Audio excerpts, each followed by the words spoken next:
With the ZX6 Ninja rear end apart and waiting for swing arm bearings to arrive, I thought it would be a perfect time to remove and rebuild these forks. Not really, but it had to be done. These are some of the worst forks I've ever had to deal with. Although the tubes are straight, they have been sitting for a long time outside in the elements and have rusted to the point of looking like a monster case of adolescent acne. Today on Rod Rides and Wrenches, we rebuild these forks, and I'll show you how to clean up a nasty fork or any piece of polished metal or chrome for your own project bike and make them look, if not show quality, usable and reliable again. If your forks look like this, stay tuned and I'll show you a method to restore them to something like this for just pennies. After pulling apart the swing arm to find some frozen bearings, I foolishly decided to tackle these forks and steering head bearings. So blocking up my scissor lift and securing the bike with straps on the rear of the frame, the front end was ready to come apart. Now these forks use a snap ring for a cap. Kawasaki refers to this as a fork spring seat, but they can be a bit tricky to remove and install. To get them out, you have to push down and compress the spring. Then remove a snap ring that holds the fork spring seat in place. This can be a difficult job without some sort of mechanical leverage.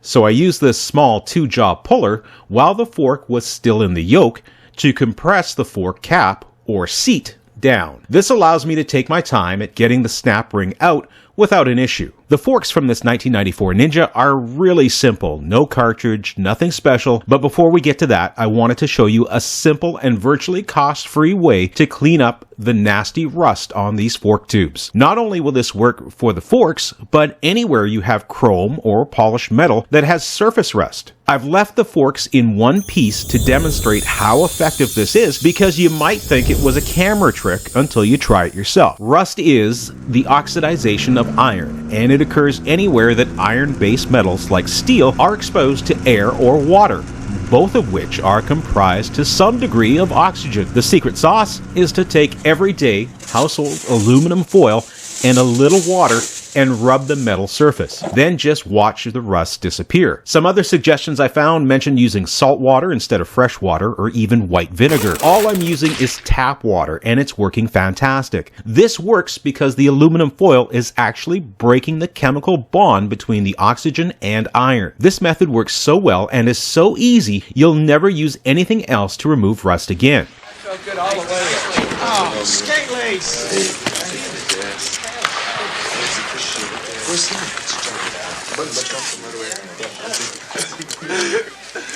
What are you guys doing? Putting on the foil every game. Yeah, you want some?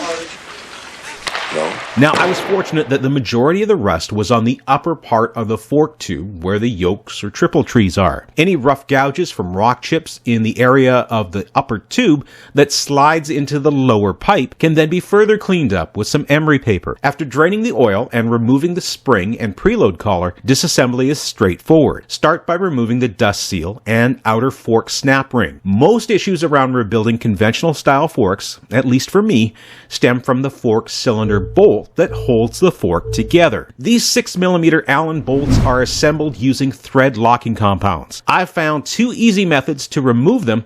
First, by using my 3/8 drive impact gun. This little impact gun makes short work of most thread locked bolts. The second is to use MAC gas to heat the bolt. Try and get the flame directly on the bolt head, and what you want to do is warm that bolt up to around 200 degrees Fahrenheit. This will melt the thread lock and make it easier to remove. If you don't have a deep Allen head socket set, you can use a wrench or small pipe on the end of your Allen key to act as a snipe and give you the leverage you need. Whichever method you use, be sure to keep the Allen key seated in the bolt head, or you can wind up rounding the head, and that is something that you want to avoid. Make sure you get the brass or aluminum crush washer out. Sometimes these stick in the bottom of the fork leg slide pipe. Now, if you run into the problem of your dampening rod assembly turning in the tube, you have to apply some pressure to hold it down. I use a piece of aluminum bar to press against the dampening rod. You can turn the fork upside down with the rod in it and use your weight to press down for more friction to hold the dampening rod as you loosen the bolt. This is also a handy method for assembling the fork. Plus, I have this handy $5 piece of aluminum to push a wiping cloth through the fork tube and slide pipe to help with cleaning. Well worth the investment.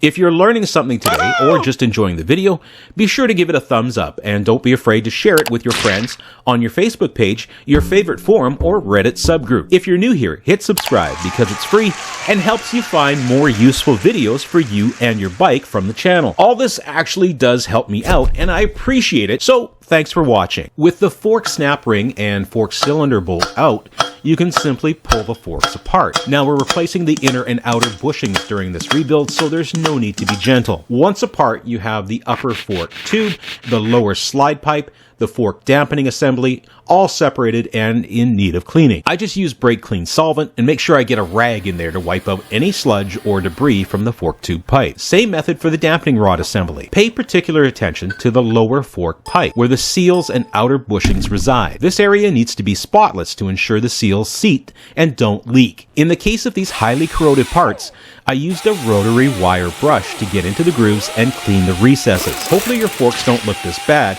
and you can just clean them up with some solvent. But a couple of short bursts with the wire brush did the trick to loosen the corrosion and clean them up. Cleaned and ready to go back together, we're going to start with the inner bushing. These are thin pieces of brass that spread apart easily, and you can slide the old one off the bottom of the tube and the new bushing back in place, spreading the bushing only as far as needed to get it on the tube. If you're having difficulty removing the old bushing, just insert a flathead screwdriver in the gap and give it a slight turn to spread the bushing. Next is to assemble the dampening fork. The dampening rod has a top-out spring that slides over it and is then inserted into the upper fork tube. Once through the upper fork tube, this piece of aluminum called the oil lock valve is inserted onto the dampening rod, and then the whole assembly is inserted into the lower fork slide pipe.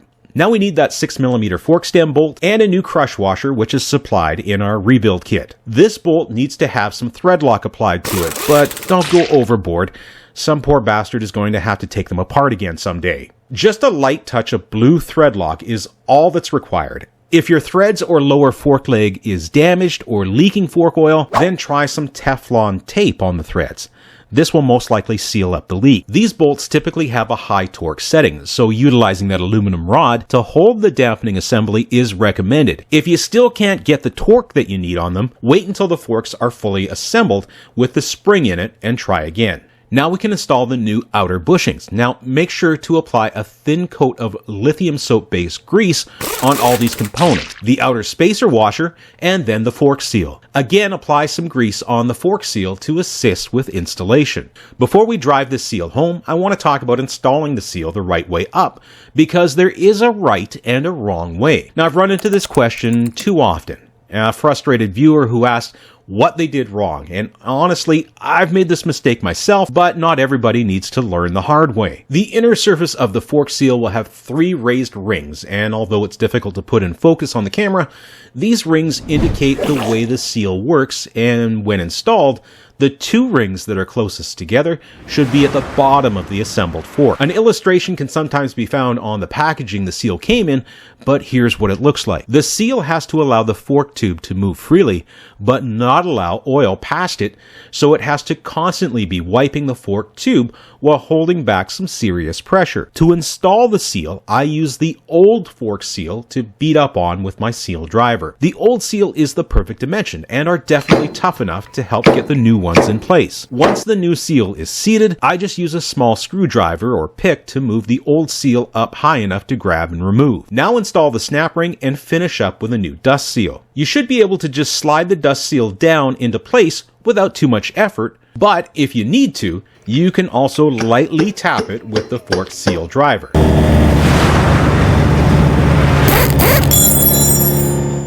The fork is now ready for oil, and the proper way to measure the correct quantity of fork oil is to use a fork oil level gauge like this one from ProMotion. The manufacturer's service, or possibly even your owner's manual, can tell you how much of an air gap is required from the top of the collapsed fork tube to the oil level. In this case, we're looking for 150 millimeters. The numbers on my oil level gauge are faint and small, making them difficult to read even with my old man glasses. So I like to double check the setting against a caliper to make sure I've got it correct. The first thing we need to do is secure the fork vertically, and I like to use the wheel vise on my lift. If you don't have access to a vise like this, you'll need a friend to assist by holding the fork slide tube straight and level. Add oil to a height in the fork you feel is adequate, and then pump the tube up and down a few times to remove air. If you have a cartridge style fork where the dampening assembly has a long push rod that extends to the top of the fork, you'll need to move it through its stroke about a half dozen times to make sure no air is trapped in the dampening assembly. You should see oil at the top of the push rod after pumping it up a few times. When putting these types of forks together, I tie a piece of wire around the extended dampening rod to make pulling it back up easier. With the air released from the lower fork area, make sure the fork tube is depressed all the way into the lower slide pipe. Measuring the oil level this way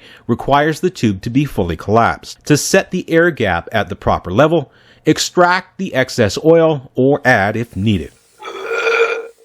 Once the oil level is set, install the springs. You'll note that these springs are linear springs in this Kawasaki and don't have a particular direction for installation. If you have progressive springs, you would install them with the tightly wound coils towards the bottom of the fork. If you want to learn more about the difference between these two types of springs and which one works best, then be sure to check out this video dedicated to suspension and setting motorcycle sag. Now we can install the cap, or in our case of the Kawasaki here, the spring seat, and put the fork back in the bike. Be sure to properly torque the yoke pinch bolts, and if you think your forks are in need of alignment, I have a video for that.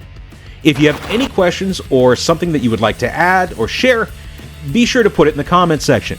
Thanks again for watching, and until next time, be sure to ride safe.